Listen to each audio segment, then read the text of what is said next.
Welcome to The Trauma Teacher, the podcast dedicated to transforming therapists into masterful healers with confidence, creativity, and clarity. I'm Janice Holland, and I'm here to guide you through the journey of becoming the therapist you've always envisioned, helping you step into your full potential and make a profound impact on your clients' lives. Each week, we'll explore powerful strategies, share inspiring stories, and dive deep into the tools and mindsets you need to elevate your practice and create lasting change for both you and your clients. Whether you're a seasoned professional or just starting out, The Trauma Teacher is your go-to resource for overcoming challenges, embracing your unique healing artistry, and thriving in your career without sacrificing your well-being. So if you're ready to become the confident, creative healer you were meant to be, you're in the right place. Let's get started.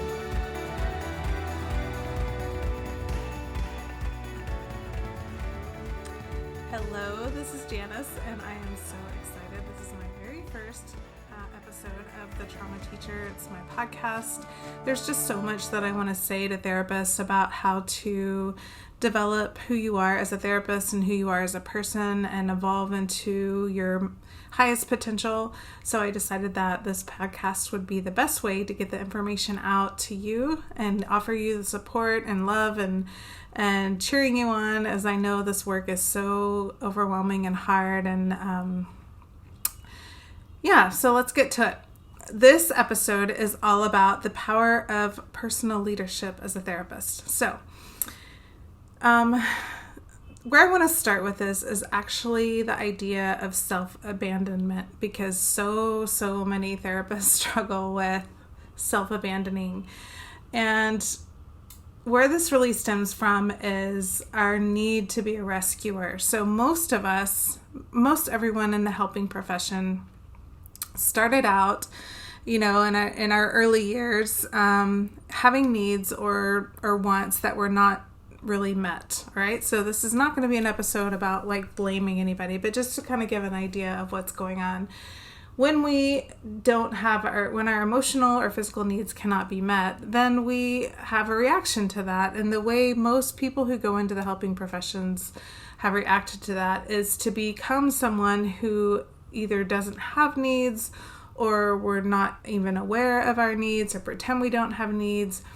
We find our connection and meaning by connecting with other people and meeting their needs, by understanding what they need. So what this kind of looks like is, let's say you grow up in a home with an alcoholic parent, and the parent can be really volatile and emotionally unstable. So you learn how to create a stable environment for that parent so that they are, they don't react so much, so you can feel safe and comfortable in your home. So you pretend like you don't have needs. You pretend I don't even want to use the word pretend, because it doesn't even feel like pretending at the time. You literally put them in the back seat and just focus on making sure your caretaker or the people around you are calm and feel calm and safe and comfortable. So, because that's what makes you feel comfortable, and that's what makes you feel in control, and that's what makes you feel connected. And we as human beings are mammals, and we have to have connection for survival. So we find ways to create that connection, and the way that most people who go into helping professions find is to ignore our own needs, like I said, or even remove them from our conscious awareness and meet the needs of other people. So this is self-abandonment, right? We then grow up. This doesn't fix itself on its own. So then we grow up and become the people who, some people call it people pleasers. Really hate that term, but I can definitely identify with it, which bothers me, but it is what it is. Or we can just be somebody who doesn't really have a sense of self. Our whole sense of being is in connection or relation to the people around us. So we kind of need people around us to feed off of. And what I mean by that is react to and respond to consistently. So if I'm in a room full of people, I can kind of read the mood of the room and what they want from me, and I just kind of evolve into being what it is they need or what they want from me. And it's not necessarily a bad thing. It's just that if that's the only way I know how to be, then it is there's a deficit in my sense of self and me being who I am. And if I am feeling overwhelmed, or if I'm feeling tired, or if I'm feeling like I need a break, or if I'm feeling frustrated or scared or, really excited and need some connection, but I don't know how to create that for myself or to ask for that from other people, then I tend to consistently self-abandon. It can be something really simple, like I've decided I don't want to drink alcohol throughout the week and I just kind of want to drink water, but then my partner comes home and is like, let's open a bottle of wine and celebrate. A self-abandoning person will say, okay, because they know they want, their partner would be excited if they chose to drink the bottle of wine with them and they don't want to disappoint their partner. I mean, it can be something so simple and subtle like that, or it can be something, that's much more bigger and much more obvious. But those of us who are helpers tend to do this quite often. We tend to be somebody who's really able to focus on other people and meet their needs and not understand or be aware of the needs we have for ourselves. So how this ties into self-leadership is then we tend to not really be able to stand firm in our self-confidence and our sense of self and who we are and where we're going and what we want and the kind of practice that we want to build, because we're so focused unconsciously on the needs of other people and meeting their needs. So if we don't do some really intentional work on how to fix this and how to create it, and how to create a sense of self and be confident in who we are, then it can really create some problems for us long term. And I found that most therapists need a lot of help and support with this, because part of what makes us so good at being therapists is our ability to almost supernaturally see other people and connect with them and make them feel safe and comfortable and express themselves. Like we're kind of supernaturally good at that because we had to hyper develop that skill. And then the counseling or therapeutic profession in and of itself totally reinforces this natural gifting that we have, or this hyper development that we have. So what I'm not saying is that we need to, violate any ethical standards or bring ourselves into the therapy room or start, showing our true colors or any of that. No, I'm not. Absolutely not. I very much firmly, strongly believe in ethical standards, and I take them very seriously and follow them. But what I am saying is we do need to do the work in our personal life of learning how to show up for ourselves, because it completes an energy cycle. So if you think of energy as cyclical and in a cycle, if you are consistently seeing other people, giving to other people, if you're in session after session, being very present with people, holding their pain, helping them transmute it, doing all the things that you are good at doing as a therapist and using your tools and skill sets that you have, but you don't have any way to replenish that energy, then it will eventually run out. The well will run dry. So this is also why so many therapists, including yours truly, not right now, but I definitely hit that a few years ago, have a complete mess of a personal life. So many of us, like, our personal lives are just really messy. We've been, there's a lot of therapists who've been divorced several times, who have estranged relationships with their children, who, there's all kinds of stuff going on in our personal life. And I don't want to, like we're normal people, okay? And there's lots of people who have lots of crazy stuff going on in their personal life. So I'm not trying to put us on a pedestal either way, either up or down. I'm just saying that many of us don't know how to manage who we are interpersonally. And because our profession allows us to indulge this hyper-developed skill set that we had to develop out of brokenness, then we don't, most of us aren't, I was going to say we don't have the motivation to change, but most of us don't even realize we need to change.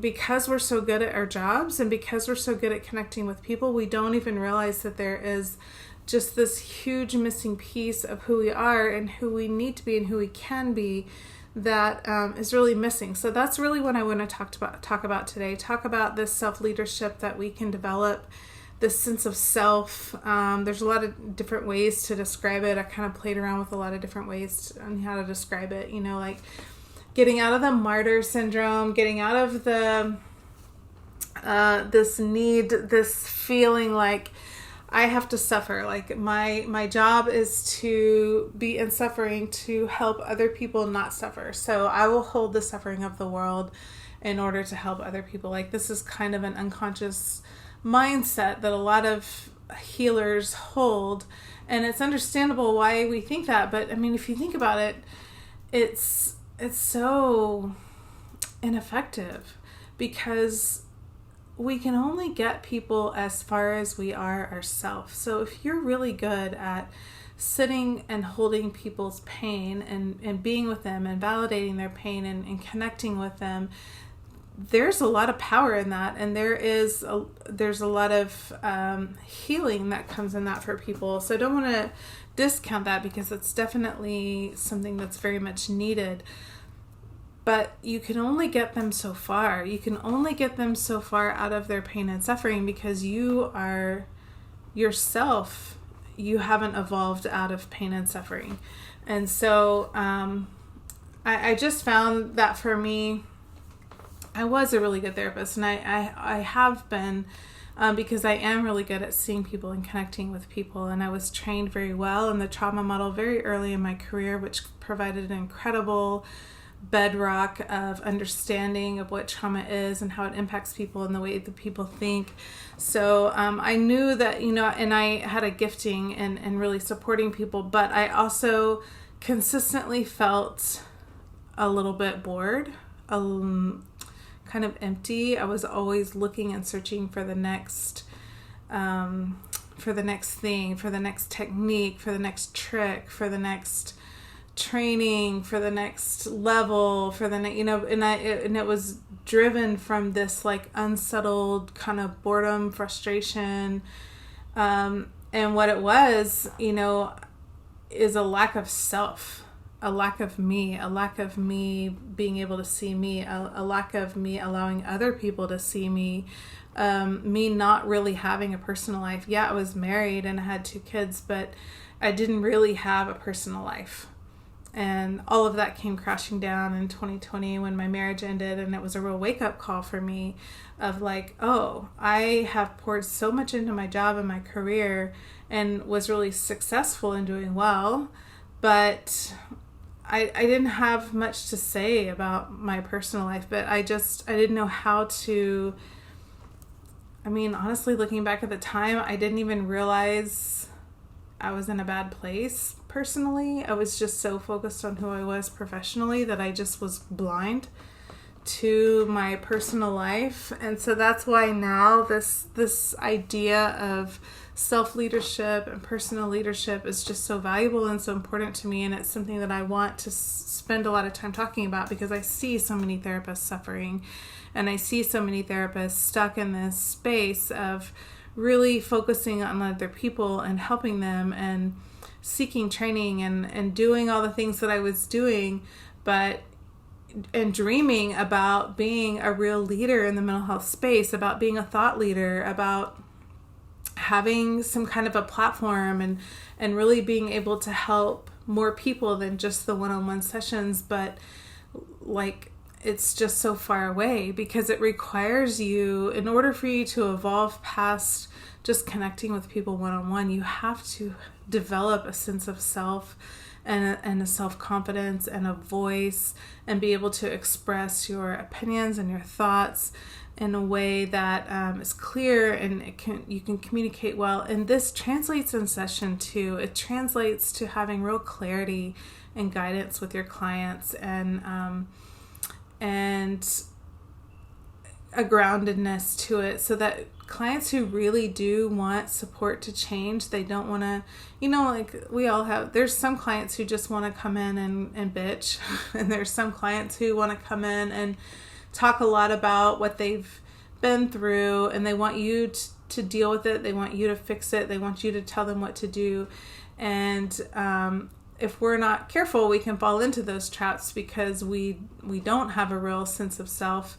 I think a lot of us kind of know how to avoid some of those traps, but we also, if you really want the people who are empowered, if you want the people who are like, I want to do for myself what I can do for myself, I just need somebody to give me some guidance and tools, those people are not going to stick with or last very long with a therapist who doesn't have that for themselves, who doesn't have that real sense of personal power and personal leadership and self-assuredness, and I know what I want and I know how to get it, and I'm not ashamed about that, and I can communicate that clearly. If you are that kind of person, if you're showing up in life as that kind of person, then you're going to attract the clients who are like that, and those are like dream clients to work with.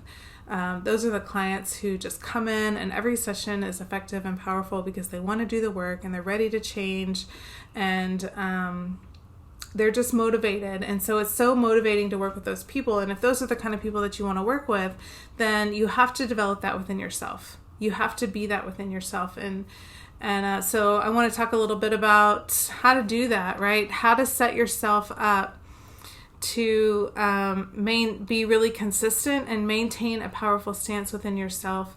And it starts with developing a sense of self.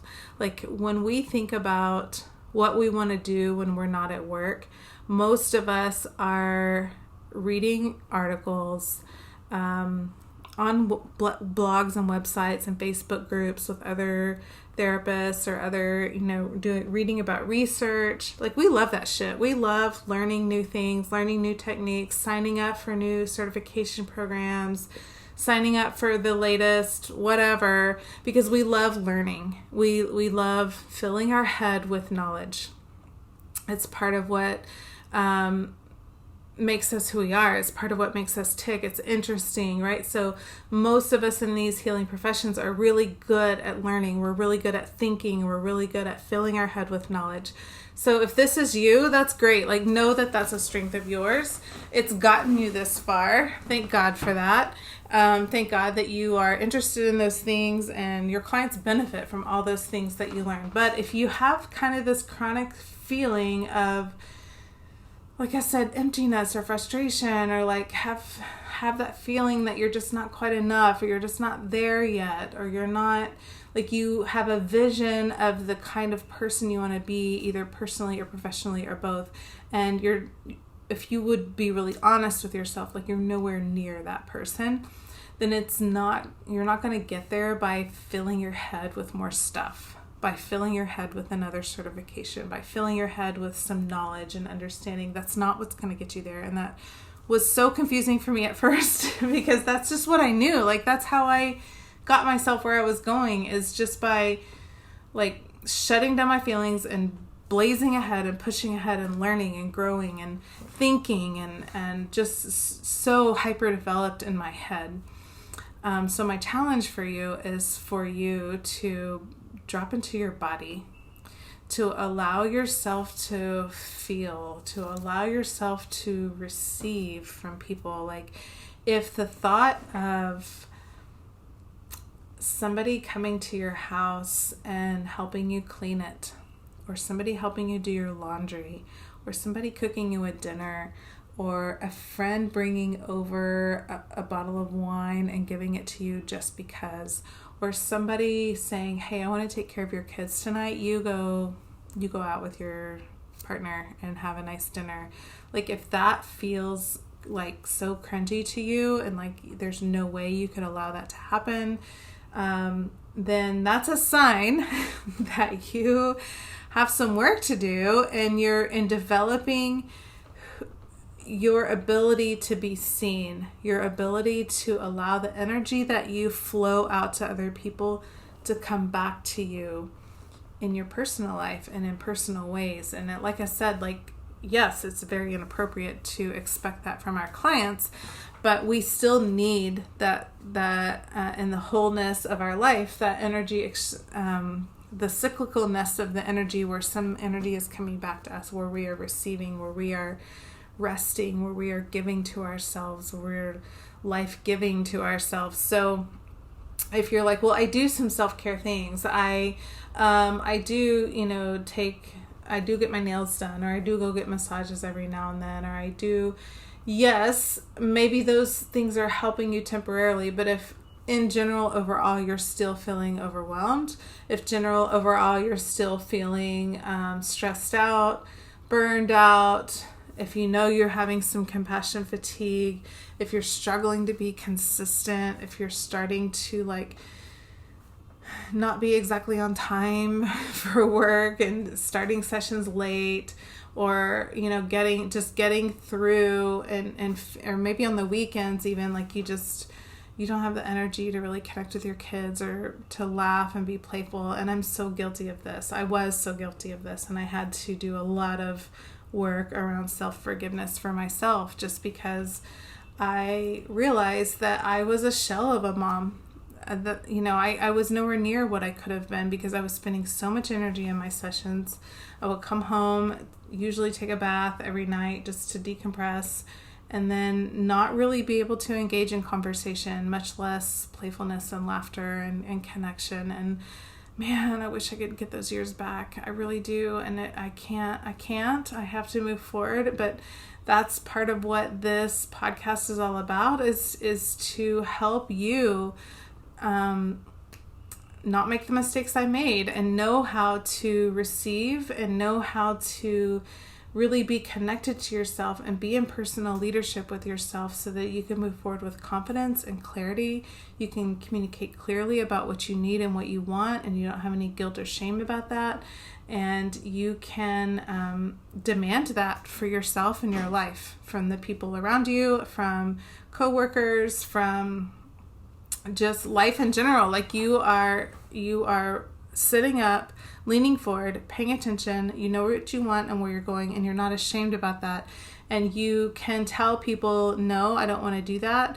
Yes, I want to do that. You can say, I want to eat this, I don't want to eat that. You can say, I don't want to drink alcohol, and stick to it. You can just have real clarity and have self-leadership and the things that you really want, regardless of how other people feel about it. And if you grew up in a home where you were not allowed to have wants and needs, where you were not allowed to express who you are, then it's really, really uncomfortable to begin expressing that, to begin sitting with, I have expressed a need and somebody I care about is uncomfortable because of something I've done or something I've said, and letting it be. Not trying to fix it, not going into it, never mind, it's fine, I'll take care of it. Like, not going into all that, but just letting it be. This is what I mean by personal leadership. Like, this is a requirement for you to be fully embodied in who you are, to be able to fully express what you need and what you want, and to be comfortable in that, and to be comfortable with the with allowing people around you to be uncomfortable sometimes when you're expressing what you need and what you want, because this means you are letting yourself take up space. You are letting yourself be really present in your life, and this is how then you can create a life of meaning and purpose for yourself. Just being a therapist, just meeting other people's needs, just connecting with them, it doesn't matter how good you are at it, which I know you're really good at it, because like I said, it's a superpower you have. It's a hyper-developed skill that you have. Even though you are really good at it,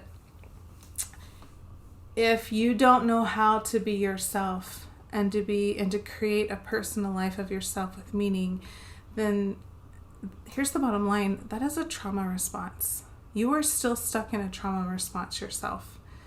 And we are going around trying to correct our own trauma response by helping other people and healing other people and letting them live their best life and letting them come alive and helping them transmute their pain. And we're good at it and we could do it, but you can only get them so far because you haven't done it yourself. You cannot help someone heal at a greater level than you've healed yourself. So if you really, really want to empower people, if you really want to be the person that people are really, truly transmuting their pain and coming alive, then you have to transmute your own pain and come alive within yourself and lead yourself to a place of that real grounded self-assured self-assuredness and confidence.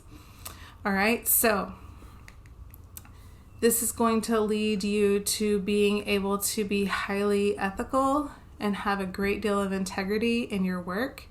When you are in full self-leadership, when you are very confident in who you are and the decisions you make and how you make it, then clients who want to blame you for not doing this or that, and clients who want to push the boundaries and make sessions last longer or not pay when they don't show up or whatever, they don't faze you anymore, because you don't need their approval or their acceptance to feel okay about yourself. You're comfortable saying, no, this is what I need and what I want. You're very comfortable and grounded within your body, within yourself, and being able to say those things.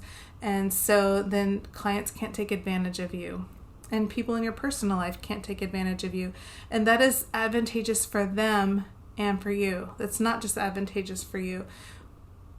People need us to hold up. I mean, if you can hold up a mirror instead of absorb somebody's BS about, not paying when they know they should, or about trying to extend sessions and get free time from you, if you can hold up a mirror and say, this is what you are displaying, this is the behavior you're showing, then that's a gift for them to be, because it's going to allow them to, clean up those parts of their life where they're feeling like they need to take advantage of you. But if you let people take advantage of you, you're not actually doing them any favors. You're perpetuating someone else's pain, and you're actually perpetuating your own as well by continuing to not show up in a really ethical way that's full of integrity, which creates safety and effectiveness. So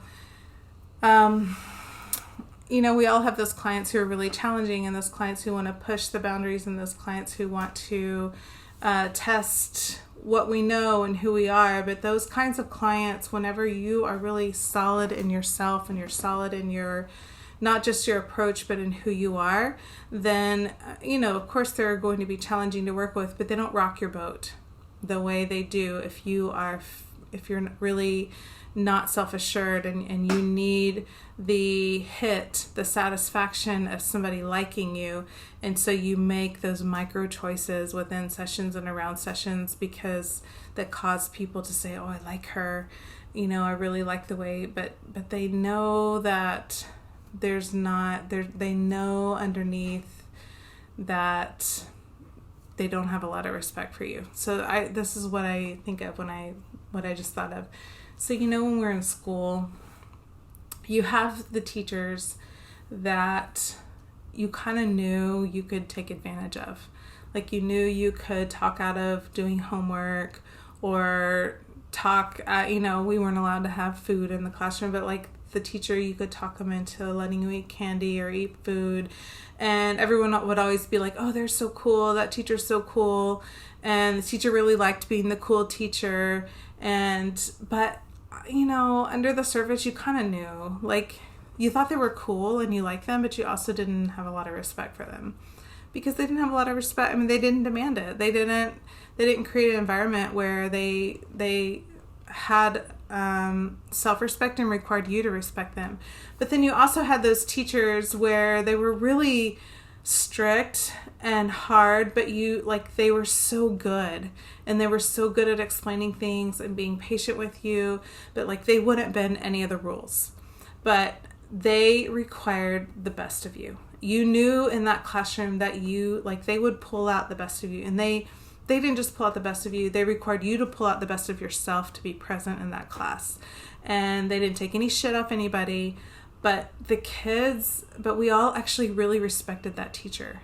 And we would rarely talk negatively about that teacher because we just had this deep level of respect. Then there's the other teacher who's really strict but is also an asshole. Nobody respects that teacher. So I'm not talking about that teacher. I'm talking about the teacher that required you to show up and inspired the best of you to come forward and didn't take your shit at the same time. That's what I'm talking about here. That is the therapist who really, really helps people transform their own lives. And the only kind of person who can do that is a person with a deep level of confidence and self-respect and self-leadership within themselves. Like a very deep, grounded level sense of self, who can lead themselves, who's very secure in who they are, and doesn't matter what you think, and that person just creates this space that just challenges the people around them to evolve into the best version of themselves and pull out the best version of themselves. This is what I'm talking about. This is what a real healing artist is able to do. This is who inspires lasting change in people who really want change, who don't want to play around anymore. Back to the example, there are students who loved the teacher that they could be lazy with because they didn't want anything more than to be lazy. And so that was always their favorite teacher, and they would always try to find those teachers because they just wanted to be lazy. All right, so yeah, we have clients who want to be lazy. They want to say they're getting help. They just really want somewhere to go to bitch and moan about their problems. They don't really want to change. So if we're not really requiring, we don't have the self-leadership and the groundedness to be really present and require them to connect with themselves and really grow, then they're going to like us, right? But if you want to be the person that is really in the business of transformation and really pulling the best out of people, then you have to be really grounded and secure and confident in who you are. All right, and that starts with your ability to create a sense of self in your personal life, not in your professional life. Like I said, chasing more degrees, chasing more certifications for this or that, chasing more of the next technique. It's interesting. I like it too. I still do that, but I know that if I'm not working on me, if I'm not looking at me, if I'm not developing my own working on my own emotions and being able to show up in a relationship differently than I show up as a therapist. Oh, that's so big, you guys. Can you show up in a relationship that's different than the way you show up as a therapist? How does a therapist show up? A therapist shows up focused on the people in front of them, focused on their needs, focused on their wants, focused on meeting those needs, focused on listening to them, focused on creating treatment plans for them, helping them, supporting them. We know how therapist shows up. In your personal life, can you show up with your own needs? Can you show up with your own wants? Can you show up and express yourself without feeling like you need to hide? Right? Are you the quietest one in the room? Are you the one who's kind of hiding in the corner? Are you the one who waits for people to come to you?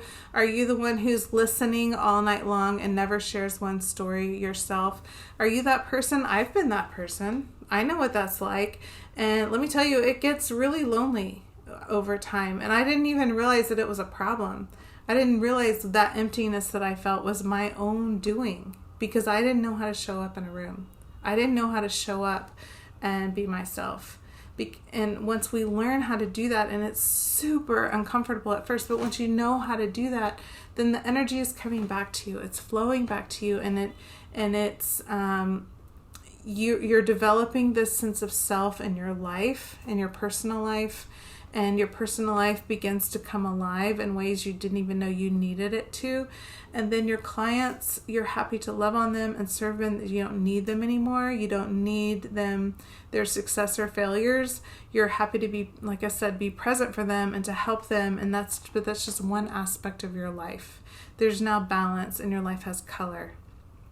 And when our life has color, then we're able to create, then we're able to dream, then we're able to begin, you can begin developing that, be the thought leader you want to be, or create courses, or speak on stages, or build, if you have this dream, to build this authority in the mental health space and be able to influence and help and make a greater impact than you can with the 5 or 6 people you see every day, then this is how you do it. But it takes self-confidence and it takes self-leadership for you to be able to see yourself and connect with yourself and allow the people in your personal life to really see you.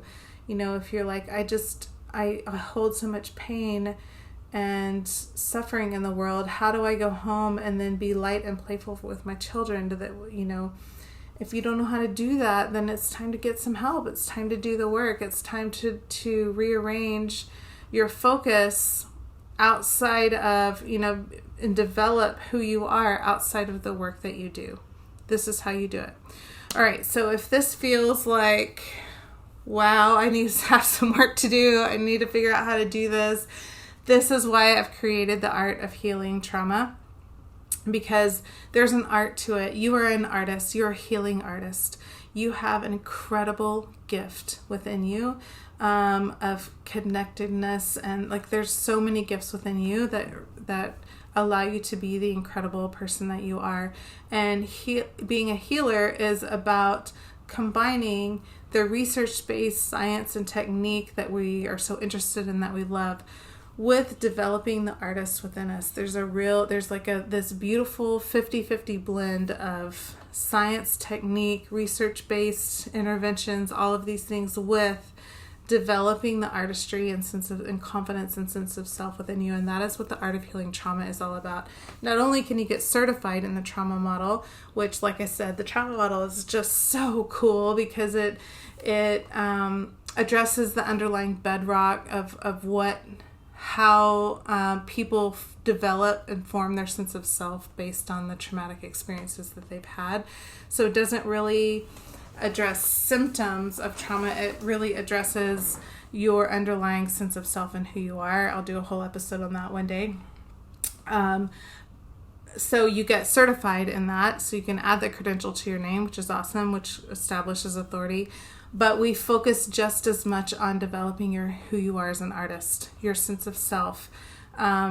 You practice some of the techniques that you learn on yourself because, like I said, if you haven't grown through the way you see yourself based on your life experiences, then you're not going to be able to help your clients grow through theirs past where you've come yourself. So we do a lot of self-reflection and self-work and self-leadership development so that by the time you graduate from the Art of Healing Trauma, it's a 12-week journey, you have a really firm understanding of, first of all, you've done a lot of interpersonal growth, but you then know, okay, this is exactly what I need to do as I move forward from these 12 weeks.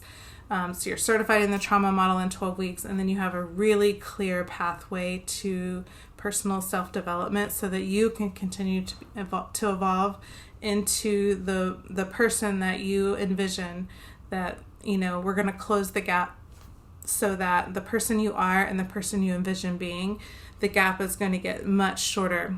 It may not close all the way in 12 weeks, but even if it doesn't close in the 12 weeks, you've built the bridge. You see the path. It's illuminated. The path forward is illuminated, so you know how to continue to walk into the evolution of your highest expression of self. So if that sounds interesting to you, it sounds like something that's like, yes, absolutely, then I would love for you to join us. It's just such an honor and such a pleasure for me to work with each of the therapists that I've worked with. I've done this with school counselors. I've done it with psychotherapists. I've done it with life coaches. Anybody who's in a helping profession I've done it with spiritual leaders, like church leaders. If you are somebody who's connecting with and trying to help and support other people, then this journey is absolutely for you. Thank you so much for listening. Next week we are going to talk about, let me get my notes up so I can be sure, what it means to be a healing artist. So I'm going to go into the details of what I mean by healing artist. How to identify your work as artistic, boost your confidence, establish yourself as an expert. So I want you to, just to be thinking about, like, what is it? Am I comfortable even thinking of myself as an artist and creatively expressing myself? And how can I be as creative as possible at work in my own self-expression, and then also in your personal life too? All right, I'll see you in the next episode.